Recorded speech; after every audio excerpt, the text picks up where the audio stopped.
your person was so angry at you, you really got under their skin.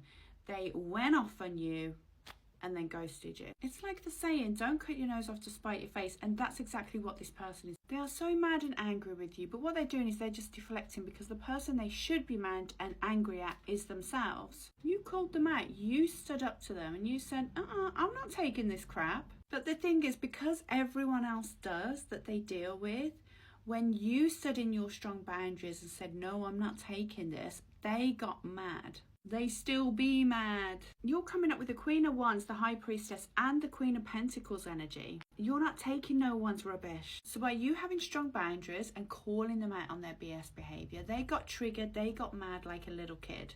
But now they're realising, wait, if I didn't like them so much, then I wouldn't be so triggered. They're questioning why they're so triggered and they can't get over it. So now they're realising how much they like you when they don't want to, and that's making them even more mad. They are trying not to have this anger towards you. They are trying to be cool and be in a healthy ego state. They really are.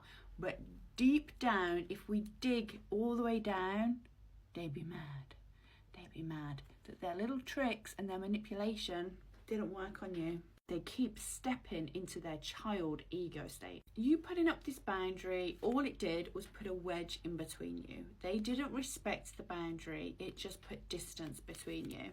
And I can really see here from my cards that usually this person, they play this game very well. And I feel that like when other people have tried to put up a boundary, they've been able to step over it and push it. But with you, they haven't been able to do that. And they're triggered, but they're usually the ones doing the triggering. So with you, it's like the roles have been reversed in the relationship. They behave in ways to intentionally gaslight you. And the reason they do this is to bring you out of your peace.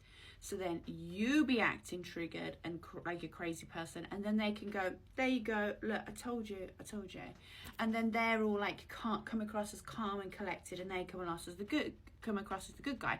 So this is blatant gaslighting, but they're very, very good at it. They're very calm and collected the way they do it. This person was lying to you about other people they were talking to, what they were doing, their time, you know, it could have been anything. But when you question them about the lies, they were extra, but they were the one lying. So who's in the wrong? But again, this person is like a big kid. They're in their child ego state and they're constantly testing you to see what they can get away with. Now from my cards here, this person is so guarded with their heart that they cannot let you come in all the way. They want to, but they will never unguard their heart for anybody. That's how they felt when they met you. And by ghosting you and avoiding you, they're trying to avoid this conflict because they don't want conflict with you. They see themselves as very charmed, very masculine. They see themselves in a very high ego state. But the thing is that by avoiding the conflict with you, it's almost like they've brought some other kind of conflict into their life. As the universe, so the soul.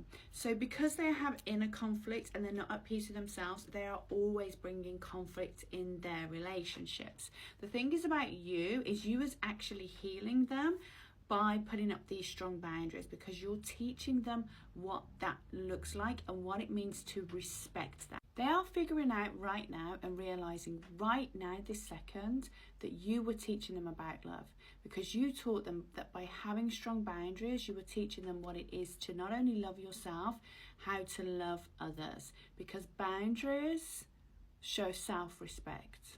You were teaching them how to be loved. You were teaching them how to heal. And they can feel that now, and they don't want to be in this toxic masculine state anymore. So I can see here, basically what they're saying is they want to experience the love with you. They want to come forward and they want to experience that love with you. So expect them to get in touch. And I feel like they're going to get in touch in the next, what's come through, between now and 6 weeks.